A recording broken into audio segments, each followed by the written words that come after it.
कल हमने फिजिक्स की शुरुआत की थी, क्लास 12th के फिजिक्स की हमने कल शुरुआत की थी। अच्छा, तो कल हमने पढ़ा था आवेश क्या होता है, फिर हमने पढ़ा आवेश कितने प्रकार का होता है, आवेश का प्रदर्शन कैसे करते हैं, आवेश का मात्रक क्या होता है, आवेश का बीमा क्या होता है, ये सब हमने पढ़ा। और हमने ये पढ़ा कि अगर सजातीय आवेश रहेगा माने प्लस प्लस आवेश रहेगा तो एक दूसरे को भगाएंगे, और प्लस माइनस माने विजातीय आवेश रहेगा तो एक दूसरे को अपनी ओर खींचेंगे। ये हम लोगों ने कल पढ़ लिया था। और आज हम लोग ये पढ़ेंगे कि अच्छा एक बात बताइए, अगर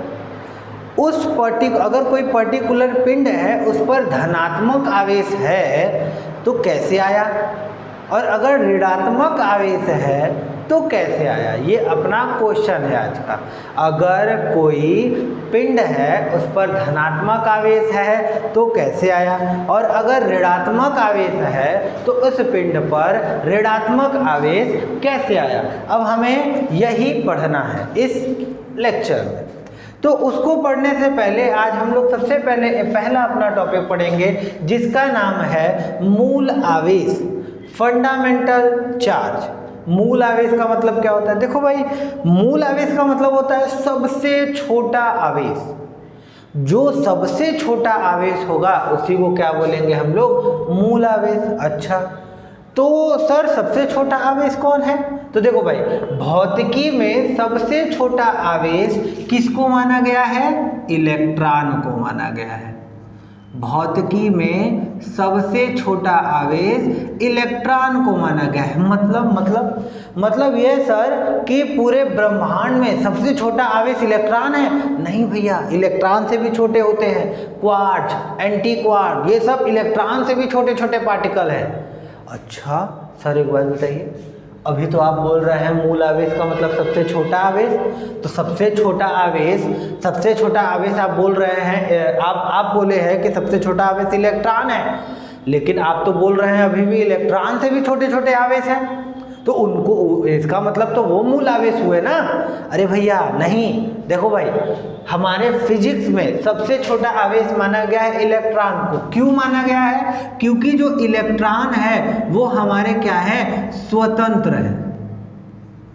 इलेक्ट्रॉन क्या है? स्वतंत्र है। माने कहने का मतलब ये है कि जैसे मान लो अगर कोई नाभिक है, नाभिक के चारों ओर देखो क्या होता है? इलेक्ट्रॉन होते हैं।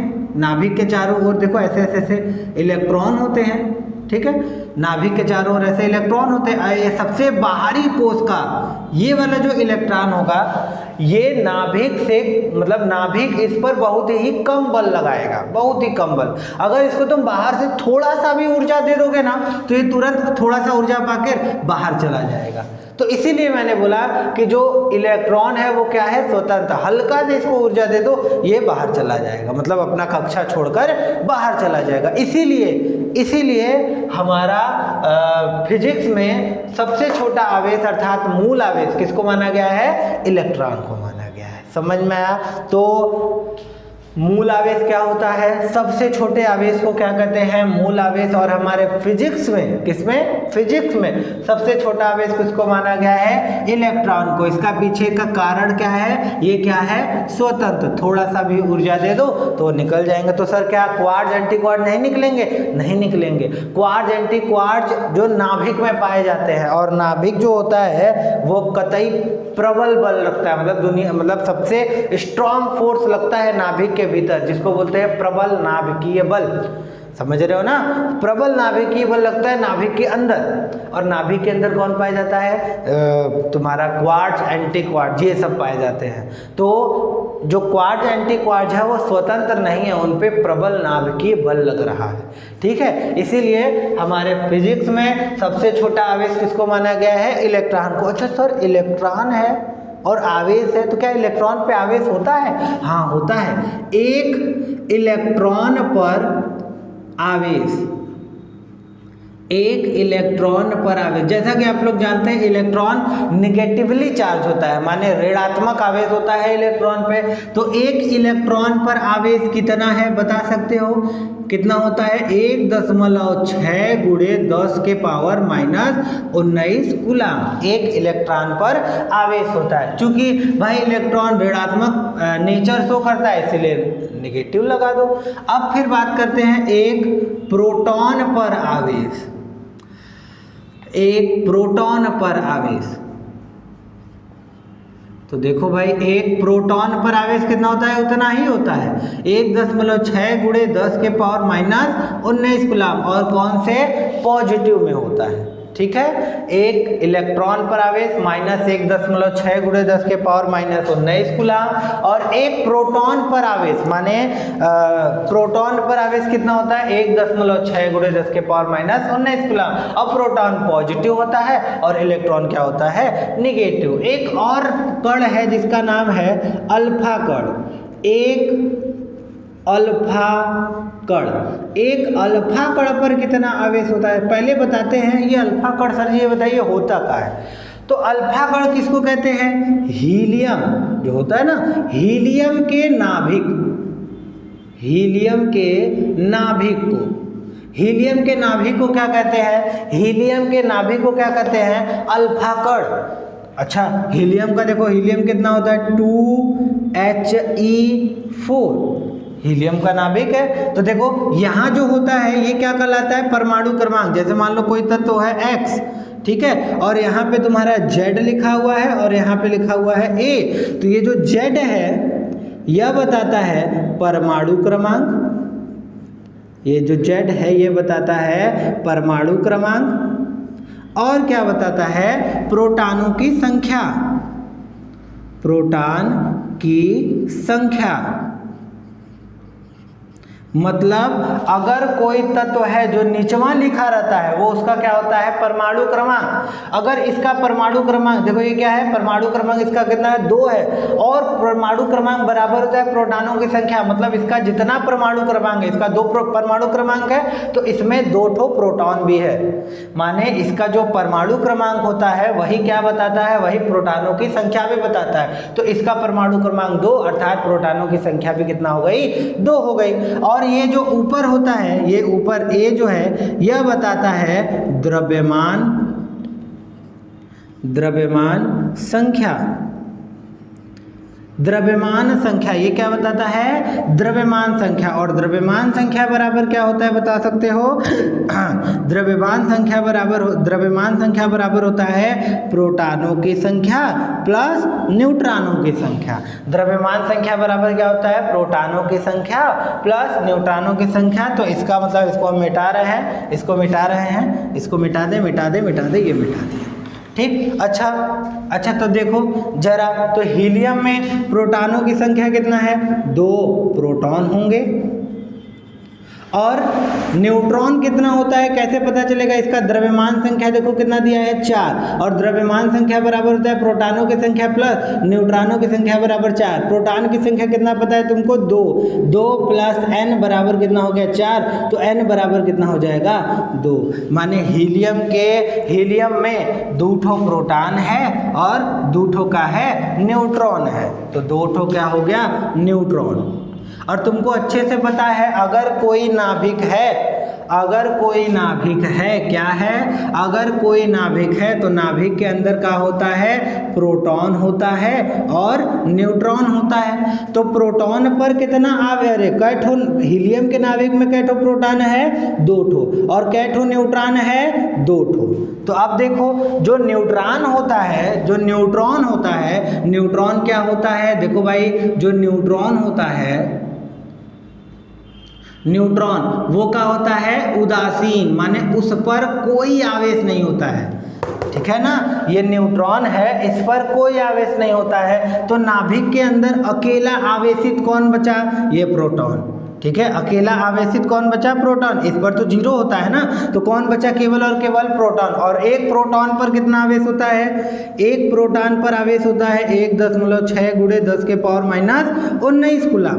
तो 2 प्रोटॉन पर कितना होगा, 2 प्रोटॉन पर 2 का गुणा कर देंगे, 1.6 गुणे 10 के पावर -19 कूलम। अब देखो चूंकि इसका जब गुणा करोगे तो क्या आएगा 3.2 गुणे 10 के पावर -19 कूलम। और एक और बात हमें बता दो जरा, तो प्रोटॉन की प्रकृति क्या होती है, पॉजिटिव होती है। ठीक है, तो एक अल्फा कण पे इसको मिटा रहे हैं, इसको मिटा रहे हैं, तो देखो एक अल्फा कण पर जो आवेश होता है वो कितना होता है, प्लस 3.2 गुणे 10 के पावर माइनस 19 कूलम। ये होता है एक अल्फा कण पर आवेश। तो हमने अभी क्या पढ़ा, हमने पढ़ा मूल आवेश क्या होता है। मूल आवेश मतलब सबसे छोटा आवेश, सबसे छोटा आवेश को क्या कहते हैं, मूल आवेश कहते हैं। और भौतिकी में सबसे छोटा आवेश किसको माना गया है, इलेक्ट्रॉन को माना गया है। और क्यों माना गया है, क्योंकि इलेक्ट्रॉन क्या होता है, स्वतंत्र। एक इलेक्ट्रॉन पर आवेश इतना होता है, एक प्रोटॉन पर आवेश इतना होता है, और एक अल्फा कण पर आवेश कितना होता है, 3.2 गुणे 10 के पावर माइनस 19 कूलम होता है। और न्यूट्रॉन क्या होता है, उदासीन होता है। अब इसको बेसिक का जानकारी लेते हुए अब थोड़ा सा हम लोग आगे बढ़ते हैं, इसी के आगे कंटिन्यू करते हैं। सर आपको शुरू में बताने वाले थे, आप हमें ये बताने वाले थे कि सर एक बात बताइए, अगर कोई पिंड पॉजिटिव आवेश है तो उस पर पॉजिटिव आवेश कैसे आया, और अगर निगेटिव आवेश है तो निगेटिव कैसे आवेश आया। और इस चीज़ को कौन बताएगा, हमारे चचा बताएंगे। इधर देखो, इलेक्ट्रॉन सिद्धांत, इस चीज को कौन बताएगा, इलेक्ट्रॉन सिद्धांत, इलेक्ट्रॉन सिद्धांत बताएगा। इसको बोलते हैं इलेक्ट्रॉन थ्योरी। इस चीज को कौन बताएगा कि अगर किसी पिंड पर पॉजिटिव आवेश है तो कैसे, निगेटिव आवेश है तो कैसे, ये कौन बताएगा, इलेक्ट्रॉन थ्योरी बताएगा। आओ समझते हैं इलेक्ट्रॉन थ्योरी क्या बोलता है। देखो भाई, अगर मान लो कोई कण है तो प्रारंभिक अवस्था में कोई भी कण होता है क्या होता है, उदासीन होता है, उदासीन। और उदासीन का मतलब तुम क्या समझते हो, उदासीन का मतलब ये होता है प्रोटॉन की संख्या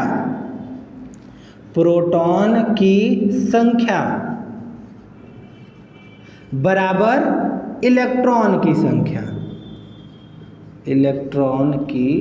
संख्या।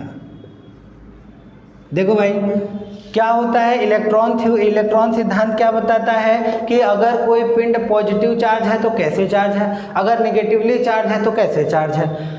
और अब देखो, अगर कोई शुरुआत में कण होता है वो क्या होता है, उदासीन। उदासीन का मतलब क्या होता है, प्रोटॉन की संख्या बराबर इलेक्ट्रॉन की संख्या। मतलब जितना प्रोटॉन है अगर उतना ही इलेक्ट्रॉन है तो वो कण क्या कहलाएगा, उदासीन कहलाएगा। अच्छा सोचो जरा, किसी भी कारणवश किसी भी तरीके से हम क्या कर दें, कुछ इलेक्ट्रॉन इस परमाणु से निकाल लें। हम क्या करते हैं, कुछ इलेक्ट्रॉन इस परमाणु से खींच के निकाल लें।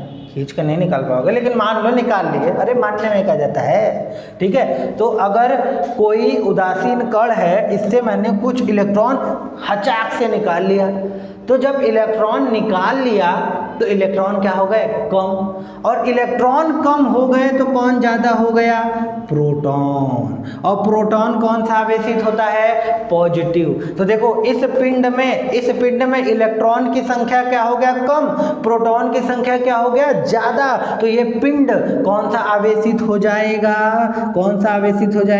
पॉजिटिव आवेश हो जाएगा। फिर से समझना, शुरू में प्रोटॉन की संख्या बराबर इलेक्ट्रॉन की संख्या, तो वो तो क्या हो गया, उदासीन हो गया।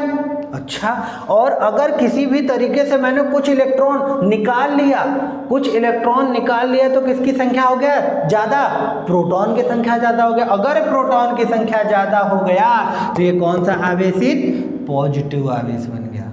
क्यों, इलेक्ट्रॉन क्या हो गया, कम हो गया। मतलब इलेक्ट्रॉन सिद्धांत ये कहता है, देखो इलेक्ट्रॉन किसी पिंड में इलेक्ट्रॉन की किसी पिंड में इलेक्ट्रॉन की कमी पिंड में कौन सा आवेश जनरेट करता है? पॉजिटिव आवेश। पॉजिटिव आवेश क्यों जनरेट हुआ भाई? इलेक्ट्रॉन निकाल लिए तो प्रोटॉन ज्यादा हो गया, और प्रोटॉन कौन सा आवेशित होता है? पॉजिटिव आवेश होता है। अतः पिंड पर कौन सा आवेश आ गया? पॉजिटिव आवेश आ गया। देखो ये बहुत अच्छा कॉन्सेप्ट है, बहुत अच्छे अच्छे न्यूमेरिकल बताएगा ये, ठीक है। शुरू में तुमको डील करना पड़ेगा, ठीक है। इसी से आगे बढ़ते हैं। अच्छा अब देखो, अगर सोचो किसी भी तरीके से हम इस पिंड पर इलेक्ट्रॉन दे दें, अब देखो ये वापस से उदासीन हो गया ना, ये उदासीन हो गया, ठीक है, उदासीन। अब सोचो किसी भी उदासीन मतलब प्रोटॉनों की संख्या बराबर क्या है? इलेक्ट्रॉनों की संख्या। अब किसी तरीके से हम इलेक्ट्रॉन दे दें, अगर हम अभी उदासीन हैं, अब बाहर से कुछ इलेक्ट्रॉन ले आकर दे दिए, कैसे दे दिए इस पे तुम्हें कोई डिस्कस नहीं करना है, बस दे दिए, ठीक है। कैसे दिए वो भी हम बाद में बताएंगे, फिलहाल बस समझो कि अभी तो हम कुछ निकाल लिए तो प्रोटॉन की संख्या ज़्यादा, इलेक्ट्रॉन की संख्या कम, अर्थात ये कौन सा हो गया? Positively charge. और अगर हमने किसी भी तरीके से इलेक्ट्रॉन दे दिया, इस पर इलेक्ट्रॉन दे दिया, क्या बोला मैंने? इलेक्ट्रॉन दे दिया, तो इलेक्ट्रॉन की संख्या क्या हो गई? अब ज़्यादा, और प्रोटॉन की संख्या क्या हो गई? कम। इलेक्ट्रॉन की संख्या ज़्यादा, प्रोटॉन की संख्या कम, तो इलेक्ट्रॉन कौन सा आवेशित होता है? ऋण आवेश। तो ये क्या हो जाएगा? ऋणात्मक हो जाएगा। मतलब अगर किसी पिंड पर इलेक्ट्रॉन की अधिकता है, अगर किसी पिंड पर इलेक्ट्रॉन की अधिकता है तो वो कौन सा आवेशित कहलाएगा? ऋण आवेश कहलाएगा। मतलब इलेक्ट्रॉन थ्योरी क्या कहता है? अपना क्वेश्चन था कि सर अगर कोई पिंड पॉजिटिव आवेश होता है तो कैसे होता है, निगेटिव आवेश होता है तो कैसे होता है। पॉजिटिव आवेश कैसे होता है? उस पिंड से मैंने इलेक्ट्रॉन निकाल लिया, माने अगर किसी पिंड में इलेक्ट्रॉन की कमी है तो उस पिंड में कौन सा आवेश? धनात्मक आवेश। और अगर किसी पिंड में इलेक्ट्रॉन की अधिकता है तो इस पिंड पर कौन सा आवेश? ऋणात्मक आवेश। तो आपके लिए एक क्वेश्चन है, आप कमेंट में जरूर बताइएगा कि अगर, सुनिए जरा ध्यान से क्वेश्चन, अगर एक पिंड है उससे मैंने 1500 इलेक्ट्रॉन निकाल लिया तो पिंड पर कौन सा आवेश होगा? आप हमें कमेंट में बताएंगे। फिर से बता रहे हैं, अगर कोई पिंड है, मैंने उससे 1500 इलेक्ट्रॉन निकाल लिए तो पिंड पर कौन सा आवेश होगा? पॉजिटिव होगा कि नेगेटिव होगा, ये आपको बताना है। या फिर ऐसे एक बार और बोले, अगर किसी पिंड पर 1500 इलेक्ट्रॉनों की कमी है तो पिंड पर कौन सा आवेश होगा, ये आप हमें बताएंगे। तो आज हमने मूल आवेश पढ़ा और इलेक्ट्रॉन सिद्धांत पढ़ा। इसके आगे हम लोग पढ़ेंगे कल। आप स्क्रीनशॉट ले लीजिए। ओके, कल मिलते हैं, बाय।